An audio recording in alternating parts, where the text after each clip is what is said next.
Yes, I remember when I first ran into food freedom. And when I looked at what would it take, I said, I think I'm prepared for it because I was already living a holistic lifestyle. I was fasting once a week. I was already about 80% live and raw. I already was skilled in meditation. And my energy levels was very high. And I said I could pull this off. So when I went into it, day one started. And day one went easy. I wasn't hungry. I was filled with plenty of energy. I said, I can do this. Day two came about. It was easy. My energy levels were still up, so I was well prepared, a well-prepared vessel. I was proud of myself. Then day three came up. It was so easy. Then all of a sudden, my sister knocked on the door. She never really come to the house, but she came that day. She had a big box of chocolate M&Ms. Ooh. And she said, could I leave this at the house? Because she was selling them for the Girl Scouts, but she said, could she leave it at my house? And I said, why, sure. So she laid the box in the corner, and I'm sitting there watching TV, going through my breatharian process. It was nice and easy. But all of a sudden, I kept staring at the box. Then I looked back at the TV. I stare at the box again. But to make a long story short, when I woke up the next morning, I said, I started yawning, but I had all of this chocolate all over me. I said, what happened? I done failed. Oh my gosh. But that's a good point because that made me realize that the physical body is actually easy to get into the process. It's the battle with our consciousness. The mind is the program. Yeah, and the surroundings. Maybe. And the surroundings activates the program. Right. So we're always being stimulated by different electromagnetic fields giving off different energies of consciousness. Okay, Eلیتom, I'm so happy you're here. We're going to do this episode in English. So if your English isn't that great, you should just listen to it 5 to 7 times. It'll make your English much better. Absolutely. Don't not listen to it because Eلیتom is such a special, has a special character. It's a special person, a special, I don't know, a lot of things. And he arrived to Israel for a short visit, giving a few, you'll tell us about it later, right? Oh, absolutely. And so we'll start in 10 seconds. Let's just let the music in. Yeah. One time.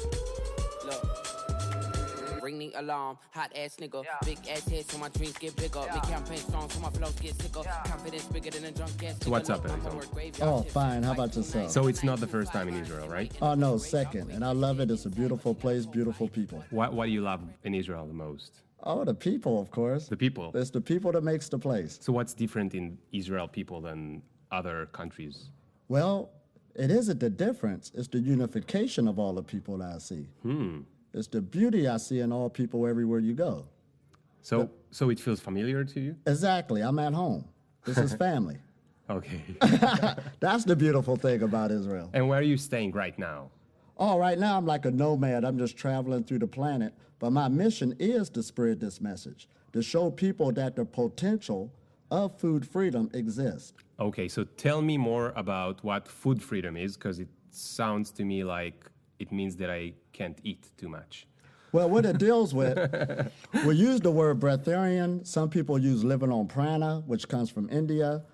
Different cultures like China use the word ki, Japan use ki, Africa use ka. A lot of your different ancient civilizations use the word for this life force energy that's in the atmosphere. Even they use words like organ and stuff like this. So it's different words and terms, but it's basically saying we're breathing more than just oxygen, nitrogen, hydrogen. There is a life force within the air that sustains all life. And we're living in the electromagnetic field of the sun. Now, what it's getting into is that the human body is a vehicle, which we know that by now. This is our house that we live in. And there's invisible forces that our body is in contact all the time. Now, with the right knowledge and the right skill and patience with yourself, you can develop yourself to actually feed off of these energies. Because the reason why we eat physical food is for energy, and everything is energy. You're going from a denser state to a more subtle state. Yeah. So the foundation of this process is meditation. So you use energy coming from or while you're doing meditation or practicing meditation instead of food? Absolutely. Now, check this out. You don't leave food alone altogether. That's just 10% of what's really sustaining us in the first place. Most people just eat because of emotions, boredom, and stuff like this. Really not hungry. Everybody's kind of like under the Pavlov effect. Yeah. So why was the longest time you haven't eaten? My longest time been a year and a half, and right now the last physical food I ate was October of 2017. What do you mean? Well, I had a meal with my son to celebrate when he went back to the States. Yeah. See, it's not about you putting yourself in a position where you can never eat again. The power behind this is to eat very little or none at all. Okay. This is the thing. So you still have your freedom to eat as an experience instead of survival. Okay. See, this is an ancient word that comes from the ancient word anedia. Anedia is the ancient word for fasting, which means to eat very little or none at all. So this isn't new. It's just resurrecting itself to the human family. A lot of the symbolism is in most cultures based in their religion when you really look at it. But we just look at it as mythology when you see a person glowing, a person with a halo on their head. All this different cultures have the serpent going up the staff, the caduceus, which is basically our spinal cord. There's an energy within the body that comes from our sexual energy. Some call it the kundalini. That's the energy we want to rise up to go and be the alternative energy from going from fossil fuels more to the subtle energy forces. Okay, so we'll get more into the energy later, but now I want to hear when it all started. Oh, well, basically... Where are you from originally? I'm originally from Ohio, USA. Okay. And what really got me into this was basically health, because this is a holistic health message. That's why people shouldn't be intimidated when you hear it of eating very little or not at all. This is a message for everybody about the power of holistic technology. So when did it meet you, in Ohio? Oh, absolutely. What happened was, due to my health at the time, I was overweight once upon a time, and the blood pressure was going up, and everybody in my reality was like that. I didn't feel good. I've been in this path for 18 years, going on 19. But anyway, And you mean overweight or just a little bit well, for chubby? me, it was overweight. It was chubby, and it wasn't stopping because I didn't know what to do about it. Yeah. And why did you think it happened? Oh, actually to a mindset that everybody was under. 3 meals a day, the standard American diet, eating everything, the heavy foods. But the main thing is, if you don't eat, you die. So that's like a program that's put in all of humanity. So what got me to transform myself once my health got bad, that was the catalyst. First, I left all meats alone, the heavier foods. And just from that, I seen my health improve itself when I started exercising and changed my diet. Yeah, but and how did people around you reacted? Because that's very non-standard.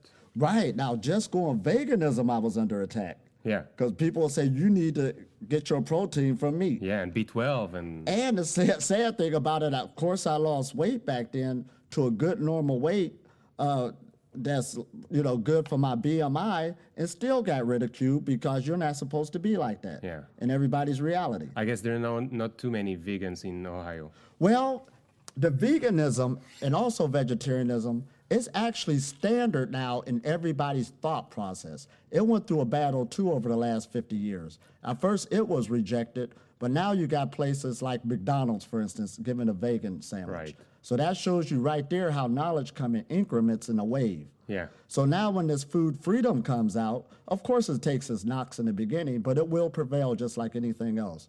Because now we got fruitarians, we got more people on liquidarians, and even fasting is on a big rise. Intermittent fasting and stuff like this. And that's telling you right there, if the body is healing itself with what you don't put into it, that's a lot of power that need to be researched even deeper. Okay, so you went veganism, and now what was the next step? And then the next steps, I challenged myself by going more live and raw foods. That's foods without cooking them. So I got my diet to about 80%, and I'm really seeing a lot of physical changes take place in my life. Not just the physical changes, your mind and everything get a lot more clear, so I got into that knowledge. Now, mind you, I didn't even know about living on prana at the time. But what helped out, I just kind of ran into it. I really started loving meditation. And you could pick any meditation because all of them work towards the same goal, or they should, because we are light and sound beings. And both of them are what? Light and sound, which are one and the same. Mm-hmm. This is all we work with, if you realize it or not. Everybody's working with it. Yeah. So we're already energy beings or light beings. But it's about the cosmic energy that's and when I use that word cosmic energy, I'm just saying the energetic forces that are alien that's coming off of Earth. One of them is our local star, the sun. Yeah. All right? Everybody could identify with that. But it's sending a wave of energy to us all the time. Yeah. So the cosmic energy part is already there for everybody. That's the matrix that's sustaining everybody.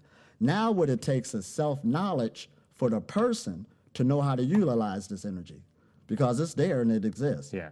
So when I work with people now, I'm just bringing them to their own self-realization. It's not about believing me or what I can do.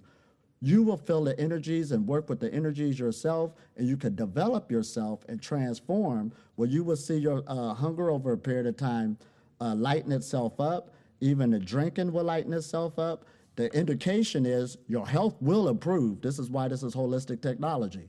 Your sleep will decrease, and you will feel to have more energy. My sleep will decrease? Yes. So to how many hours? Well, you'll go down to 2 or 4, or you can eradicate sleep altogether, but one step at a time. Humanity's not ready for that. Right, Okay, because you but wait, sleep because but wait. you're unhealthy. Yeah, well, You as become well. healthy, you don't need that much sleep. And what do you say to all the, a lot of research says that sleeping is really important for, I don't know. Well, keep in mind, a lot of this past research, and keep in mind, even when we get into that, the medical profession with its diet changes is always changing. So that tells you right there it's not the truth. Yeah. Those are belief systems, all of it. Yeah. When you deal with ultimate truth of the unified consciousness, which quantum physics has proven now, this consciousness, your body is the greatest science and technology you have access to. When you learn how to use this, you're already connected to that unified field. So it's a change of consciousness. Yeah. But again, I have to go to the past because I'm trying to realize, like, you have all these, you have the new programs, or right, or for you feel like you're not in the program now, you're in the matrix. Like you see the how things work, and you have a different view of point of how things work, and you see it working for yourself and for others. Oh, absolutely. But I try to go back to the journey to understand how, because it's a long way you've taken. Exactly. Right? So you started meditating, and then, like, did you have a mentor or a group or something, or how did it happen? Oh, absolutely. Due to my desire. See, you need the right desire. And I wanted to actually learn more. The questions in me is, who am I? What do I supposed to be doing? So that's my personal spiritual journey. I want to live at my highest potential possible. Yeah. So when I grab these you meditations... think others should too? Live to their absolutely. Highest potential? Right. If it's in you, and the potential mean it exists, but that don't mean it's automatic. See, there's things that the human being must develop inside of them. We're creatures of habit as it is. So even when a person eats every day or have a habit that which we call bad, that is developed and they became good at it. So your own self-mastery and the one you're bad on against is basically your own consciousness, depending on what program you have in you, just like a computer. Yeah. Because we're biomachines. Sorry, I interrupted with another question within the question. So did you find a group or something you wanted to learn more about meditation? Right. Absolutely. Actually, I looked up myself with the zeal on the internet. Yeah. We live user-friendly. I found the meditation, which was, the first one was the microcosmic orbit. Now, I did find a group one time where I went to a couple sessions just to learn to relax your body and stuff. But after that, I just took it on my own. See, no matter what meditation a person or a master shows you, the work will happen. You have to do it eventually. Right. It's just like living on prana. I cannot make you a pranic being. Yeah. You have to do the work. Okay, and so for you, what is the purpose of meditation in the end of the day? Oh, that's basically charging you up just like a cell phone. And not only is charging you up because our bodies is a great conductor of energy. That's its nature. Okay. And meditation is the tool that will get you into the unified field. See, we're used to separating the body, the emotional body, the mental body, the spiritual body. And that's what language does to us. Our consciousness that's given to us through education separates nature, so you're basically separating yourself. Yeah. When you go through that, meditation is a tool that unifies you. Because your body, your emotional body, your mental body, and spiritual body is all one body. Yeah. You're looking at a spirit. I am a being of light. Stop looking for something mythical. Right. Yeah. This is who I am. So when you understand that and it gets into you that new program, I am one with everything. Yeah. You know, I read a story about Michael Pollan. Is a great American storyteller. He's a writer. And I read something he says about the language, very similar to what you said. And he said, we sometimes think that, so he's talking about something called co-evolution. So co-evolution is like, there's the bee and the flower. So evolution-wise, does the bee comes to the flower, or does the flower attracts the bee? So both of them, evolution-wise, became what they are so they can attract each other. So both of them are using each other. Right. And the same is for, and that's his new idea, or I mean, newer than the standard evolution, is that it's the same with people and some of the food, like potatoes. He said, I think I'm the ruler of the potato because I put it in the ground and I make more potatoes. Right. But what if the potato made me use him and not the corn? You know, the potato was more attractive. And then he says that the language we use as people, we have subject and object, right, in a sentence. Right. And in that form of the language, we made ourselves believe that we are the rulers because we are always the one who would do stuff to the potatoes and not vice versa. And just through that, it puts you in duality. Right. The language puts you in duality. Yeah. And duality puts you in a descendant state. So then you cannot be self-sustaining when you're in duality. That's why this whole process, you're coming back unified, and it deals with a unified thought process. That's the great work. Yeah. See, that's why food freedom isn't really dealing with the food at all. Okay. A lot of people just jump to try to starve themselves, and they'll be fasting and thinking that's it, and they become unsuccessful. Now, realizing you got to deal with your consciousness to get it back to change its perception. Yeah, so they say, okay, I'll just won't eat and I'll get used to not eating. But you say that's like just one part and it's not... That's not it. That's why they're unsuccessful. Yeah. Okay, let me ask you something about meditation, because I practice meditation here and there, let's say 3 times a week, but I'm not a professional in any way. Not that I know what is the profession of meditation, but I'm not. I do it like as a hobby, and I use, let's call it, I'm not very proud of it maybe, but it's like the American version of meditation, you know? It's like chewed up for me, so it's not too hard on my mind. Yeah. In the meaning of like, I use the app Headspace. You probably heard about it. So this guy is talking to me all the time, so it's easier for me because he's telling me what to do, to breathe, and to be aware of my body, and to think about, to try and letting go. Is it the same meditation you're talking about, or what's more in meditation? Because I never went more over this. I'm glad you brought that up. And keep in mind, you shouldn't feel ashamed, because as I go around teaching people this, I get people to say, I've been meditating for 20 years, 30 years. But after I get done with them, there's a new release. Because spirituality as we know it has even been contaminated in a duality thought. That's why it hasn't been successful. Whoa, did I just say that? Yes, I did. Now, when we get back into this, what should meditation do? Is people doing it right? Let's take, because even meditation comes in different degrees as you grow. And at the 3rd degree, let's take the system of Kriya Yoga, for instance.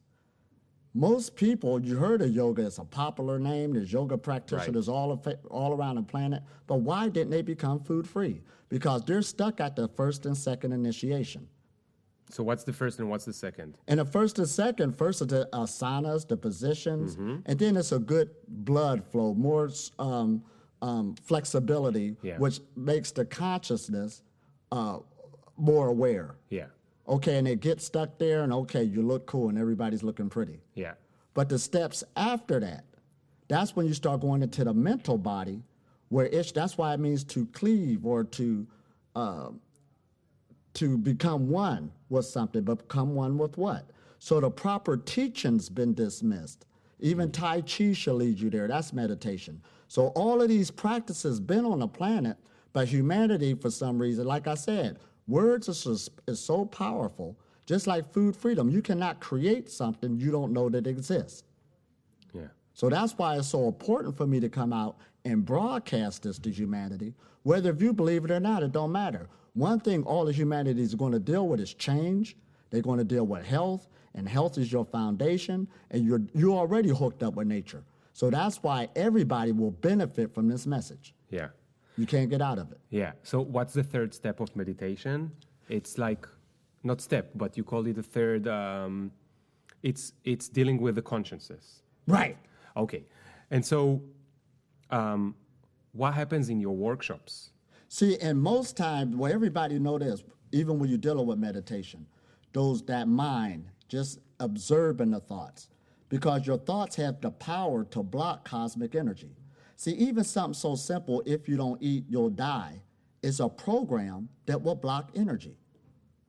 That's why people starve to death. But it's so hard to believe it. Right. You know? For me, Well, it's like, well, I was told this my whole life, and I'm afraid to fast So you now. was born into it, so that's why you have to take your time coming back into this process. It's not an overnight thing. Yeah. But your body, which is a creature of habits, you'd be surprised how fast it will go into that new program. It will do it. Just like a computer, that's what it is. It's a biocomputer. So when that new program come in, the body knows how to be food-free. It's doing two things. First of all, the body does not lie. It's already consecrated. When the sun comes out, it already puts certain hormones out in the body. It didn't ask our permission. Same with the moon, same with the other forces. It's doing its job, but it's also listening to our programming on what you want to do, just like a genie in a lamp. So the last person that programmed you, that's the reality that you're creating, a fear-based frequency, a survival-based frequency. And it shouldn't be when you're living in an all-knowing, all one complete matrix, and you are one with it. There's nothing that you cannot be able to do. Yeah. And it sounds like, since there's so much programmed into me using your language, Right. it means that it should take a long time to change it, isn't it? It depends on each person or where they're coming from. And see, that's the thing about it. I'm glad you brought that up. This is why this is so important in this time we're in, that this message is coming out. Not just me, other food-free people is out on the scene like never before. You got them working together, because the more people come into this, it changes the consensus reality that we're living in. When I first came into it, it was harder because I was one of the first fruits. Now as people come into it, it's getting easier and easier because more people is changing the matrix. Yeah. See, we live in information. Oh, did I say that? Yes, I did. So when it's consciousness, every change you make, like how do you change the world? You change the world by changing yourself first. And it changes everything around you. It's a concept. However, when you apply it, it becomes a truth. So what happens to the people who go to your workshops, like in the first hours or the first evening, I don't know, they feel hunger probably, right? Well, you come in as you are, that normal human being. Yeah. And this is why, sort of like I'm talking to you now. Now, you just said something real good when we started the broadcast. You didn't eat yet, you didn't drink. Yeah. But we're so much in this conversation, you ain't even thinking about it. Right.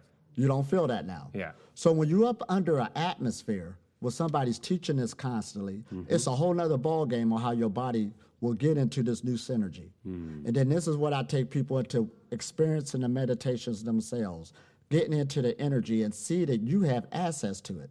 See, this energy, like how we're doing this broadcast here now, this matrix we live in is the same in America, same in Europe.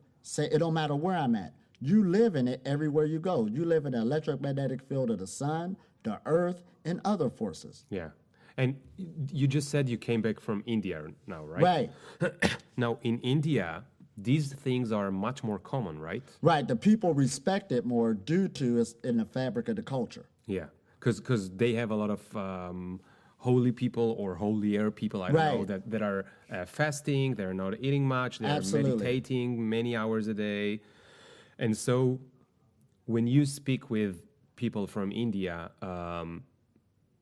are they less, let's call it, surprised or? Oh, or... absolutely not. Matter of fact, I'm going back to India again in March because I made my promise, just like I did in Israel.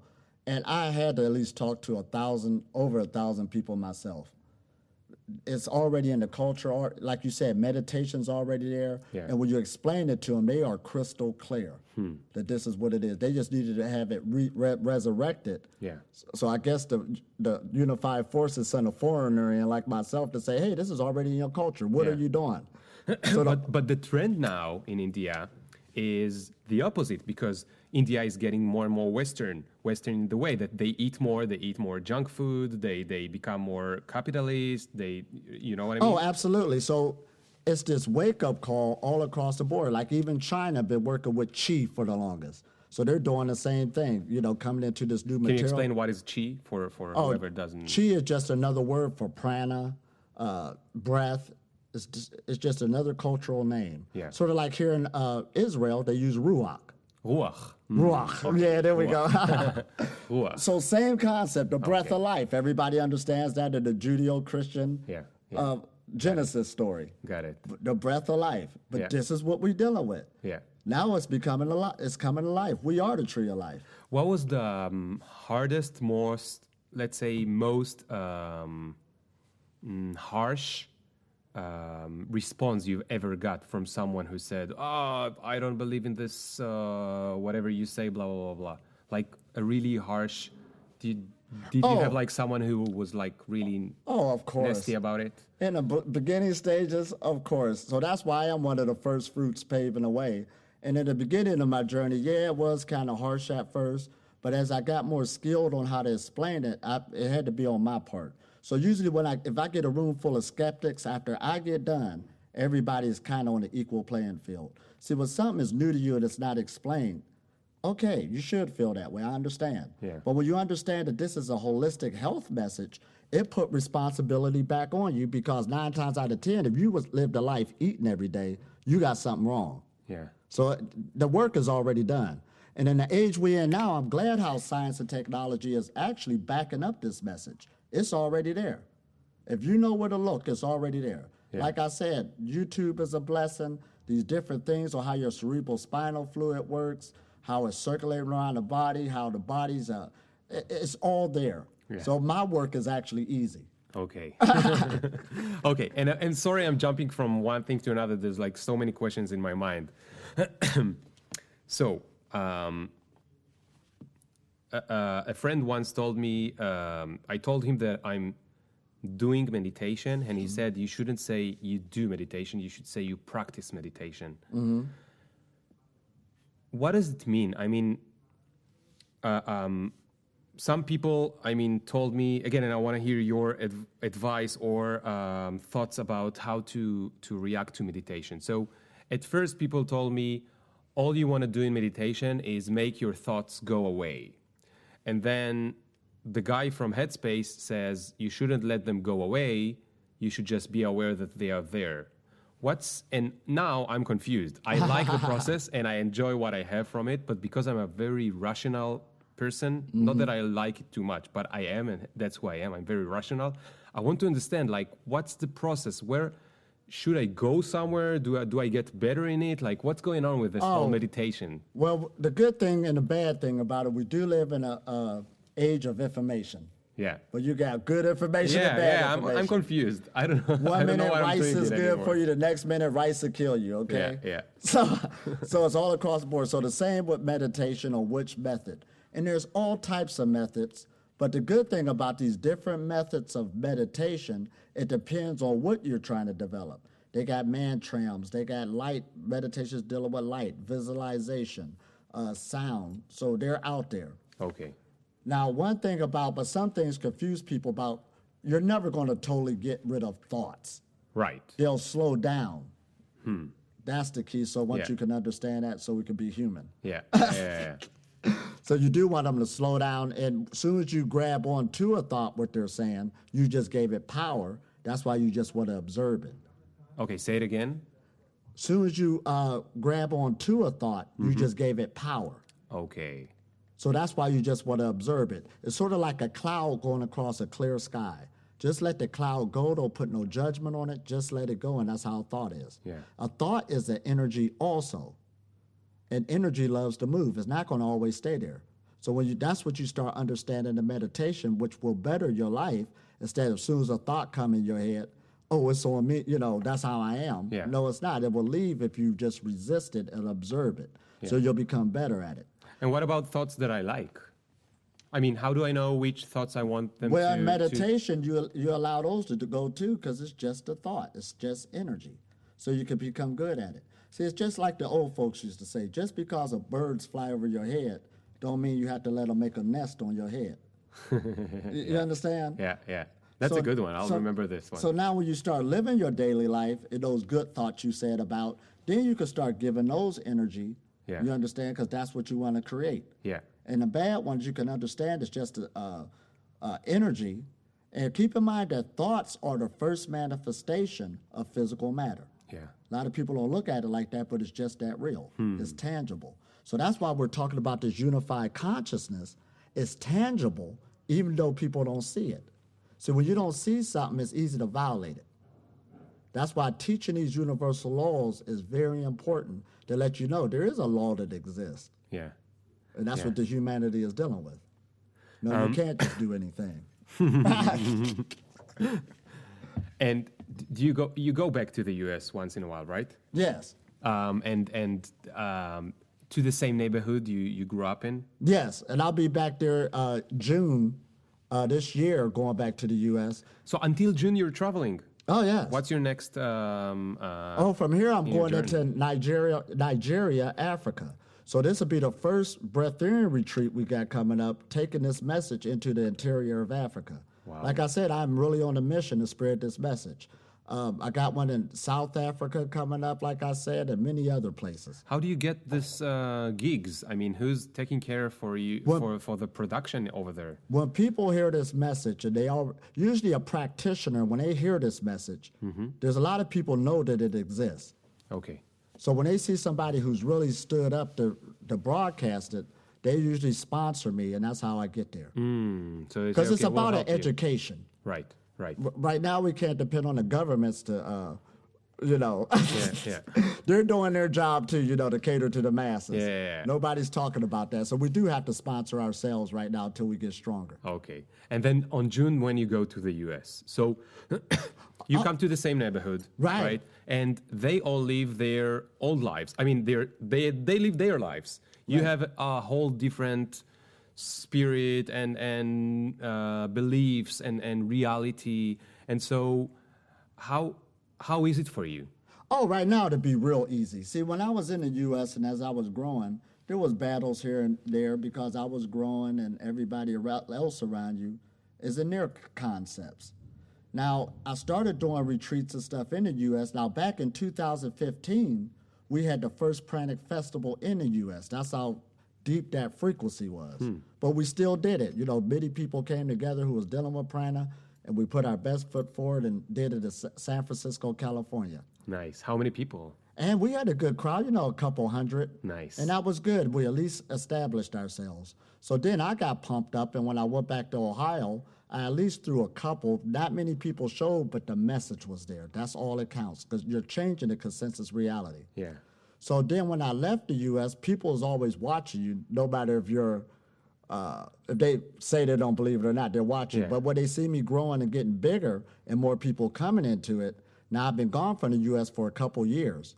So my following in the U.S. actually got bigger since I left. So when I come back to the U.S., yes, I'm on a mission. I got things set up going from Michigan all the way to California. Nice. So I'll be going through there really spreading this message. Because like I said, it's a health message. Yeah. It's not far-fetched. It's not spooky. You just have to really stop chasing materialism. That's what killed you in the first place, killing everybody. So we're even teaching more on the levels of longevity. And yes, our bodies do regenerate themselves. Yeah. So you should live a very long life applying this message when you really understand your life is about getting back into your center. So that's a great segue for my next one. What's your relationship with technology? Oh, that's why this makes it so easy to teach. The younger generation, you'd be surprised. when I was doing retreats in the Canary Islands, I had a lot of people coming in their early 20s. My son's 20 years old. He went through the process. See, the older generation, it was harder for them at the time because they didn't grow up with cell phones, and it was hard for them to relate what spirit is in the atmosphere. They was using words like Holy Spirit and stuff like this. But now, YouTube is going through you right now. Yeah. Your favorite radio station is going through you, even though you don't hear it. Yeah. So when you teach about applications, downloading something, the younger generation can pick this up really, really fast. And when you take them through the different meditations of Qigongs, making energy balls, and they see it as in the atmosphere, they got it. Nice. Now, do we expect them to be food-free at the age of 20? Absolutely not. Life is about experiences. You can have your different life experiences, having relationships and stuff, like that, and they are centered around food. Yeah. But the key here is, if you're going to eat, do it on a more experiential, it's an experience. You don't have to be stuck with it. You should have the power to control your vehicle that you can lay it down when you need to. So the younger generation now is knowing to focus on health first. That's why it's a health message for everybody. Yeah. No, I get it. But also, on the other hand, the younger generation, they are, us as well right now, but most of us are kind of addicted to our smartphones. Right. So now, when I try to meditate, the hardest thing for me is that in my mind, I know that there's this box somewhere in my room or other room, right, and it's bleeping and it's going and it's it's alive, and because of WhatsApp and Facebook and other things exactly. that also have good stuff in them, just like you say, right. Making ideas go faster in our world. That's right. amazing. YouTube is amazing as a learning platform, I agree. But also, people get crazy because of technology, and then now they need to meditate or even be in a workshop. I don't know, in your workshop, is smartphones are allowed? All right, now listen at this. There's many different forms of fasting. Most people just know about the physical fasting of food, liquids, different bad habits, to quit smoking or whatever. But there's also mental fasting, which is real tough, and that's when you start... that's one of the toughest fasts around. I'll explain that later. But there's also a technological fasting, where you have to start disciplining yourself to lay it down and give your body periods of time to heal. Give your mind periods of time to heal. Because there's energy centers in our brain, and that technology will give you off dopamine and everything else, just like you having an orgasm. Right. So it will cause damage to the body when you start being addicted to those different media. So that's a whole nother ball game. And then porn is one of the biggest websites that's being that's on the internet. So we even got a thing dealing with that where that's causing a lot of damage because you got sex at the palm of your hands now. Yeah. So there's a lot of fasting, a lot of help we need also to combat this technological age we're in. Yeah. So that's a whole nother ballgame. But when you start disciplining yourself again, it can be overcame and conquered. And again, in the treatments that you run, do you see people, how do they... Are they in their smartphones? They're using it. Is it allowed to use it? Or you say, hey, guys, leave it outside. Like, how do you deal with it? Because 10 years ago, probably it wasn't such a problem. It was just first iPhone. Now, everyone has iPhone or Android. And now it could be a problem. Like, you could speak to someone in your total seriousness, and he could be there, but then he heard, just this bleep notification from his pocket, and all of a sudden, in the middle of your best argument, in the middle of it, they lost attention. Well, what I find out right now, I don't put no restrictions on it because this knowledge is so exciting, and when people start working with the technology of their own bodies, if they jump on the phone, it's going to be spread to say what they just learned. Because this is going back to the basics. I don't have no problems with it at all with dealing with the people. Because it is a wonderful thing where you can start, especially I get people that's coming to these retreats who went on different fasts before, and they will all say, this is the easiest one I've ever been on. It's the energy flow. So you get so much into yourself. Like I said, this is the best science of technology. That other thing will become secondary when you really start. Yeah, you said this is when you touched your body, so you meant like the body. Yeah, the body. The us, okay. Oh, absolutely. Okay, and now getting back to someone you mentioned before. So you said mental fasting is the hardest one. What is mental fasting? Because the person you talk to the most is yourself. It's going to be like that in life. And our thoughts that's in us have a tendency to blow things out of proportion. It does it on everything. It's so true. The boss want to talk to you. Oh, so man. True. You know, the doctor want to talk to you. And it just goes to the further extreme. Yeah. Look how they looked at me. This is what they're thinking. Yeah, she didn't answer my phone in 2 minutes. Oh, she's going to go away. Right. So that's what we all deal with. Yeah. So mental fasting, again, is when that voice start talking, you just start observing it and don't give it no energy. But it's the hardest fast you'll ever go through. That's why you should start out taking 1 day, 3 days, up to 7 days. You know, because you'd be surprised how you start observing that thought. You start becoming conscious now what's going through you. Before you wasn't. You were just grabbing onto it, everything just going. That's why the average person say things just happen and stuff like that. It just don't happen. Your thoughts is doing it. But how do you observe it? I mean, you're used to listen to it. How do you do the transformation from listening to it to look at it as a different voice? Well, that's where it takes work. If meditation was easy, everybody would be doing it and know what I'm talking about. So that's what happened in meditation? Right. Okay. And once you come out of there, you start putting it in everyday life where you can start monitoring your thoughts. Yeah. Because the whole goal of meditation is, let's go back. When he said, call your meditation a practice. First, you'll become a practitioner. You'll have your set time to develop yourself. But just like anything, they say yoga will become, your life will become yoga. Your life will become Tai Chi. Mm-hmm. In other words, everywhere you go, you'll become a walking meditation. So it'll believe itself in a practice to where it become part of your new identity. Yeah. That's the development. Okay. And what about breathing? Are you a big fan of breathing techniques or breathing? Absolutely. See, in the retreats, I take them through a breathing exercise in the morning. Well, I take them through a series of different meditations so you can get the best one to work with when you get home and stuff like that let you know what this energy is about. Some breatharians focus primarily on the breathing. I focus primarily on the Qigong exercises. What does it mean? And Qigong just means energy exercise. So you can feel that energy flow. Because remember I said our bodies is good conductors of energy? Yeah, and you said it's a battery. And it's a battery. The spine is the battery of the body, absolutely. And that energy flow, see, what it boils down to, when energy get blocked or stagnant, that's where pain and you'll feel that. Stiffness is blocked. When it unblocks, you feel healthy. It's just that. There's no in-between.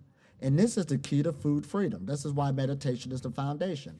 It should be geared to unblock energy channels within the body. That's your foundation. We're energy beings. First and foremost. Yeah. This is no argument. It's all across the line. And all energy runs a circuit. Yeah. And when it's running a circuit that is not natural, that's when you will feel it somewhere in your body. Yeah. Somewhere in your thinking. Do you have bad days? Absolutely not. So even absolutely not, you said. Not. I thought you said absolutely, and there is absolutely not. Even coming here, I got lost for a minute, but I didn't get lost. There wasn't no, there was a time I probably, we're in a place, I knew I'll make it. You know, it's just guided because I'm one with everything. Yeah. And it was so good how I was treated, by different people pointing away and how it is. It's not a miracle no more. It's just the way it is. Yeah. You don't have bad days. How should you have bad days if you one with everything? If you have a bad day, that's an experience that you want to have for whatever reason. So I decided it's a bad day. Right. But if bad things happen to me? You did it. What do you mean? That's like, why I don't you know, want to meditate. I fell in the street. You don't understand the old thought process. That's why you want to make a transformation. Everybody's been stuck with that last program. That's why breatharianism, or this path that I'm saying, is for everybody. It ain't got nothing to do with eating or not eating. Yeah. It goes to another level to put everybody back in a unified force. That's the problems with governments. Not to get on that level, but even your best governments on the planet is still dealing with that because everybody is in a duality thought process. Yeah. But if you put everybody in a unified thought process, you'd be surprised how it would change the planet, even the governments themselves. But again, you have to help me. If I go in the street and then I stumble and I fall on my hands and now I'm full of dirt and I'm bleeding a bit and I'm late for my meeting and the guy from the meeting is really angry at me and maybe it's my boss and I don't know. So isn't it a bad day? You ain't say that you like it or not. That's right. Say that I didn't like it. And then when you got the cuts and bruises on your hands, you ain't say that you got attention from this girl you was wanting to talk to. You know, all of that goes with the package. Yeah. So what if I didn't? I mean, how See, we will can go I? all day long on those scenarios. Okay. And then you got to be glad you fell on your hands at least and not on your face. Okay. I mean, we can go on and on and on. Yeah. That's besides the point. So what's the connection? Speaking like this, I have to ask, what's the connection between what you believe in and religious? Are you religious in a way? You think it's a religion, or are you Christian, or are you with any religion? Oh, I'm glad you brought that up because later on, me and a friend of mine are going to do a Facebook Live, but it's dealing with when I go around teaching, people immediately, due to their religious background, want to put this in their religion, want to put this in their culture. Yeah. Here they go with that duality. And this message isn't a religion. It isn't based on culture. It's not. It's not. Do you believe in God? Well, you create that too. Yeah. Which one you want to pick? Take your pick. That's what humanity's problem. Duality. Which one should I pick? There's so many. You can change them if you want to. Okay. So what's to believe? That's irrelevant. You know, there is this book by Nietzsche where the guy in the book, he goes to the city center and he says, "Hey, everyone, I don't believe God is dead." It's like from 1890 something. And he's like, "God is dead. You don't believe it. God is dead." And they're like, maybe he's lost. Maybe he's going to come back. I don't know. Maybe he's on afternoon break. He's going to come back. It's God. But so you're not religious at all. Not religious at all. Let's just put it together. Let's shoot straight from the hip. I'm creating my reality. I'm the creator. Yeah. I like that. Not co-creator. I might steal it. Because co-creator is still in duality. There's nobody co-creator. Okay, now I'm confused. Explain again. There's creator and co-creator. Well, some people use the word co-creator so they can feel more comfortable. Okay. But I'm not a co-creator because that's duality. Okay. I'm a creator, the creator. The creator of your universe. Right. And I can be the creator of my universe. Exactly. Okay, and we can be friends. Right. I mean, it doesn't mean that we create each other. Well, I'm looking at me. Yeah. Which is you. That's why you're in my universe. Now you're confusing me.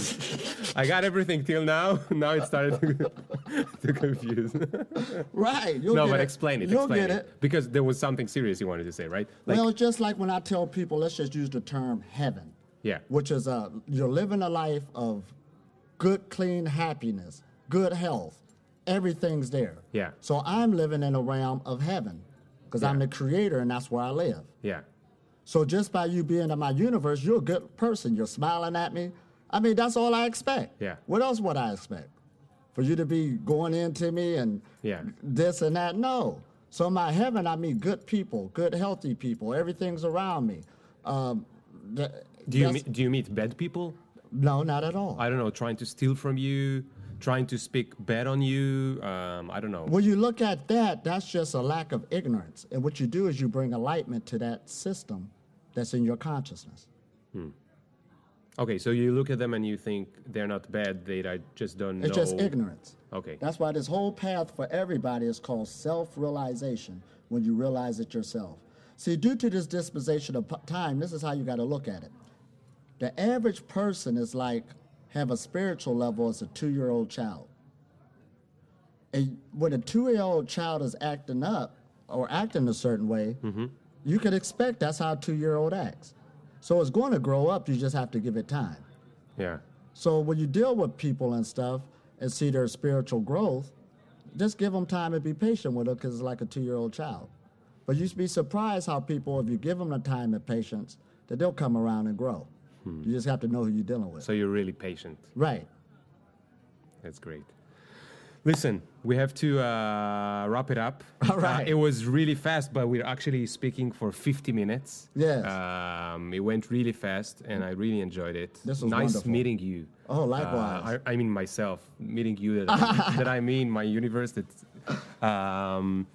it was really nice. And thanks to someone who's really precious. I got to meet you because she connected us. Oh, yes. And Shay Gilly. Yeah. And I hope your journey will be as amazing as it was until now. Oh, and I have absolutely. just one last question that I ask everyone in the podcast. Now, I'm telling you, I know for sure that for you, this question will be maybe even funny, but I'll ask you again, okay? Right. So the question goes like this. Say you're in an airplane in one of your journeys, and now, unfortunately, the airplane goes into, is going to crash. Right. And now, in your head, you have the following thought, and you have to complete it. Damn, I wish I had the time for, or I wish I could do. So the plane is about to crash, you Yes, say. and you know it, because the captain said, oh, guys, you have 3 minutes to think your last thoughts. It's about to crash. We're going to die soon. Oh, man. And you think, if I only had time to do what? See, I couldn't even think that way. That's a duality thought. So what would you think at that Because time? I'm living in the moment. And then, And at that time, you ain't afraid of death. See, I couldn't answer that. I'm in a unified thought. okay, My next thing is to see where the plane gonna go. I'm not judging. Okay, I've done everything I wanted to do, so there's nothing left behind. that's amazing. Elitom, you are indeed magical, I must say. Thank you so much for being with us. Oh, likewise. And And I got a YouTube channel that people can look for that will answer. I try to put videos on there that will really answer people's questions. so what I'll do is you'll send me the link, and I'll put it in where the podcast will be. The link will be as well. Okay, Absolutely. in my website, and you should go and check out what is food freedom. I mean, this is lunchtime, and Right. I'm trying not to think about food. See how much it will last, because if I learned well from you, it's not just about thinking about food. I have to think about my conscience and the program. So I have a lot of thought process to go through. Oh, absolutely. But thank you so much. And now I'll say a few words in Hebrew just because it will be interesting for you. All right. תודה לכם, כיף שהקשבתם. This is episode 112, I think. So it's like over 2 years, or almost 2 years and a third or something. Oh, excellent. Thank you all for being with us, and see you next time. I mean, And yeah? for those who do want to go to the retreats, can I say that? Next one is It's in Caesarea. You Caesarea. can contact Yeah. Gal Steiner and Shay Gillis. Okay. I'll put their contact. Oh, there as well. absolutely. Thank you so much. Wonderful. Question, do you even fuck with a nigga like me? Will you want me in about 3 days? Really? IDC. Cause every time a nigga talk, they can't see the big up picture. Fuck your filter. Me can't go run, but me can't repeat. No.